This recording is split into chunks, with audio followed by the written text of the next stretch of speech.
Next ஒரு 5 mark questions. Main features of quantum mechanical model atom. இப்போ quantum mechanical model atom Schrodinger equation பார்த்தோம் இல்லையா? Okay, ஒரு model of ஆட்டத்தில் quantum மெக்கானிக்கலுடைய மெயின் ஃபீச்சர்ஸ் பார்க்க போகிறோம். எலக்ட்ரானோட எனர்ஜியை ஃபஸ்ட்டு நம்ம மெஷர் பண்ண முடிஞ்சு ஸ்கார்டிங்கர் ஈக்குவேஷன் யூஸ் பண்ணி ஸோ பாயிண்ட் நம்பர் 1, எலக்ட்ரானோடைய energy of electrons in atom. ஒரு ஆட்டத்தில் இருக்கக்கூடிய எலக்ட்ரானோடைய எனர்ஜியை குவான்டிஸ் பண்ண முடிஞ்சிச்சு. ஐ மீன்ஸ் மெஷர் பண்ண முடியும். டைம் ஸ்கார்டிங்கர் ஈக்குவேஷன் மூலம் நம்ம என்ன செய்ய முடியாது, அதை எனர்ஜி வந்து குவான்டிஸ் பண்ண முடிஞ்சிச்சு. Quantizer. Okay, second point, existence of quantizer electron energy levels. நிறைய அரௌண்ட் தி நியூக்ளியஸ் சுற்றி நிறைய எனர்ஜி லெவல்ஸ் அப்படின்னா ரிசல்ட் ஆஃப் வேவ். அந்த வேவ் மூலம் அப்போ அரௌண்ட் தி நியூக்ளியஸில் நிறைய எக்ஸிஸ்டன்ஸ் இருந்துச்சு. எலக்ட்ரானிக் எனர்ஜி லெவல்ஸ் இருந்துச்சு. லைக் ப்ராப்பர்ட்டி ஆஃப் எலக்ட்ரான்ஸ் வச்சு சொல்கிறப்ப. ஓகே, ஸோ இந்த பாயிண்ட் பாருங்கள். The solution of Schrodinger wave equation gives allowed energy level. So அது energy gives or allowed energy levels. I means orbit. The solution of Schrödinger equation gives orbit வந்து கொடுத்துச்சு. இந்த ஸ்கார்டிங்கர் equation solution மூலம் என்ன செய்ய, ஸ்கார்டிங்கர் wave ஈக்குவேஷனுடைய solution மூலம் நமக்கு என்ன செய்ய, orbits means energy levels. So எப்படி வந்துச்சு, ரிசல்ட் ஆஃப் வேவ் நேச்சர். எலக்ட்ரானுக்கு வந்து வேவ் நேச்சர் இருந்துச்சு இல்லையா? அந்த வேவ் நேச்சரை வச்சுட்டு நமக்கு அந்த அரௌண்ட் தி நியூக்ளியஸ் சுற்றி நிறைய எலக்ட்ரானிக் எனர்ஜி லெவல்ஸ் இருந்துச்சு, எக்ஸிஸ்டன்ஸாக இருந்துச்சு. ஸோ அதுதான் என்ன சொல்லுது, solution of wave equation. The solution of Schrodinger wave equation gives அது orbits, allowed energy levels are orbits. According to Heisenberg principle, exact position momentum can't be determined absolutely accuracy. நமக்கு தெரியும், according to Heisenberg principal படி ஒரு எக்ஸாக்டாக position and momentum of electron, ஒரு எலக்ட்ரானோடைய மொமெண்டத்தையும் பொசிஷனையும் measure பண்ண முடியாது அப்சல்யூட்லி அண்ட் அக்யூரன்ஸாக. ஸோ அதோட தொடர்ச்சியாக கான்சிக்வன்ஸ்லே quantum mechanical introduce the concept of orbitals. So இந்த குவாண்டம் ஹைசன்பர்க் பிரின்சிபல் என்ன சொன்னால், நான் மெஷர் பண்ண முடியாதுன்னு சொல்லிட்டு, ஸோ இந்த குவாண்டம் மெக்கானிக்ஸில் எதை இன்ட்ரோடியூஸ் பண்ணுது, ஆர்பிட்டாலை இன்ட்ரோடியூஸ் பண்ணுது. பாயிண்ட் நம்பர் 3 வந்து ஆர்பிட்டால். ஃபர்ஸ்ட் நம்பர் பாயிண்ட் வந்து எலக்ட்ரான்ஸோட எனர்ஜியை குவான்டைஸ் பண்ணோம். செகண்ட் நம்பர் பாயிண்ட்ல வந்து ஆர்பிட்டை சொன்னோம். ஆர்பிட் அந்த வட்டப்பாதையை சொல்லக்கூடிய எனர்ஜி லெவல்ஸை சொன்னோம். அடுத்த தேர்ட் பாயிண்ட்ல வந்து ஆர்பிட்டால்ஸ் சொல்லக்கூடியது. ஆர்பிட்டாலை குவாண்டம் மெக்கானிக்ஸ் இன்ட்ரோடியூஸ் பண்ணுது. Quantum mechanics introduce the orbital concept of orbital introduce பண்ணுது. இது ஆர்பிட்ஸ், இது orbitals. Okay, the orbital is a 3-dimensional space in which probability of finding electron is maximum. Orbital அப்படிங்கிறது இந்த இப்படி தான் இருக்கும். That is orbital. ஸோ இது X axis, Y axis, Z axis. So இதானது 3 dimensional இருக்கக்கூடியது. 3 dimensional இருக்கும். ஸோ எலக்ட்ரானோட ப்ராபபிலிட்டி இங்கே தான் இருக்கும். எலக்ட்ரானோடைய ப்ராபபிலிட்டி வந்து மேக்ஸிமமாக இருக்கக்கூடிய பிளேஸ் தான் இப்போ ஆர்பிட்டால்னு சொல்லக்கூடியது. எலக்ட்ரானோட ப்ராபபிலிட்டி எங்கே மேக்ஸிமமாக இருக்குதோ ஸோ அதான் அது ஆர்பிட்டால்னு சொல்கிறாங்க. In which probability of finding எலக்ட்ரானோட ப்ராபபிலிட்டி மேக்ஸிமம் இருக்கக்கூடிய 3 dimensional space. 3 dimensional X, Y, Z. So இதுதான் orbital.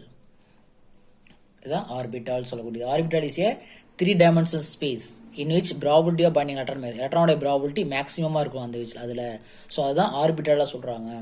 So second number point number 3ல வந்து குவாண்டம் மெக்கானிக்கில் வந்து எதை இன்ட்ரோடியூஸ் பண்ணுது, ஆர்பிட்டாலை இன்ட்ரோடியூஸ் பண்ணுது. செகண்ட் பாயிண்ட்ல வந்து யார் டைம் இண்டிபெண்டன்ஸ் ஸ்கார்டிங்கர் ஈக்குவேஷன் வந்து எதை இன்ட்ரோடியூஸ் பண்ணுறாங்கன்னா ஆர்பிட்டை இன்ட்ரோடியூஸ் பண்ணாங்க. ஃபர்ஸ்ட் வந்து ஆட்டத்தில் கூடிய எலக்ட்ரானோட எனர்ஜியை குவான்டைஸ் பண்ணியிருந்தாங்க. Energy, orbit, orbitals. ஓகே, அடுத்து பாயிண்ட் நம்பர் 4 வந்து solution of Schrodinger equation for the allowed energy of atoms.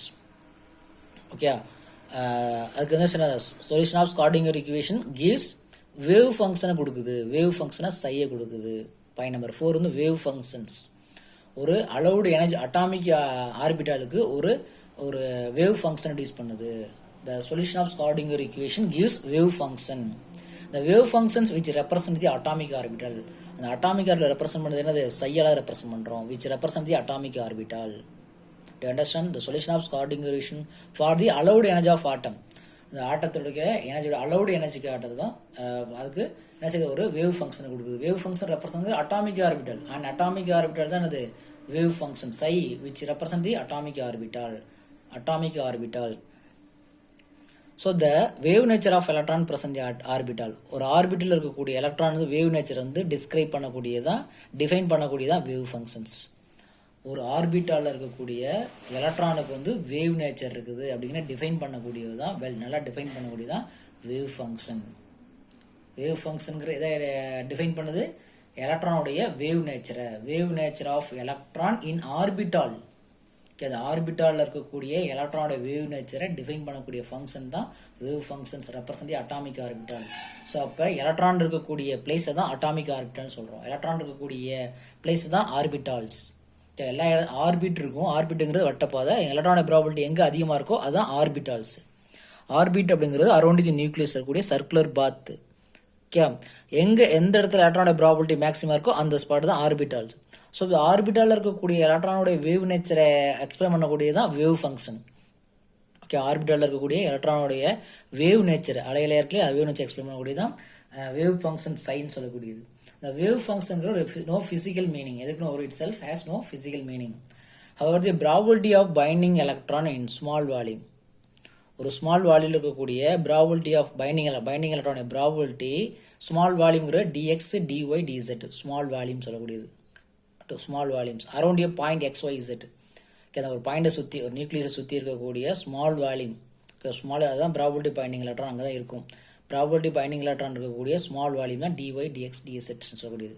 அது எதுக்கு ப்ரொபோஷனலாக இருக்கும்னா மாடுலேஷன் சை XYZ ஸ்கொயர்டுக்கு டிஒய் டிஎக்ஸ் டிஎஸ்எட் இருக்கக்கூடியது. ஸோ இதுதான் ப்ராபபிலிட்டி டென்சிட்டின்னு சொல்லக்கூடியது. ஆல்வேஸ் பாசிட்டிவாக தான் இருக்கும். இதுதான் இந்த ஸ்கொயர்டை தான் ப்ராபபிலிட்டி டென்சிட்டின்னு சொல்கிறோம். It's not is a probability density. Okay, is always பாசிட்டிவாக இருக்கும். ஓகே, இது ஒரு 5 மார்க் கொஸ்டினில் கேட்கலாம். Energy, orbit, orbitals, wave function, இங்கே ப்ராபபிலிட்டியோட density has no physical meaning. அதோட ப்ராபபிலிட்டி டென்சிட்டிங்கிறது சைஸ் ஸ்கொயர்டை சொல்கிறாங்க. சைஸ் ஸ்கொயர் தான் probability density. So directly proportional இந்த ரேஸில் இருக்கும்.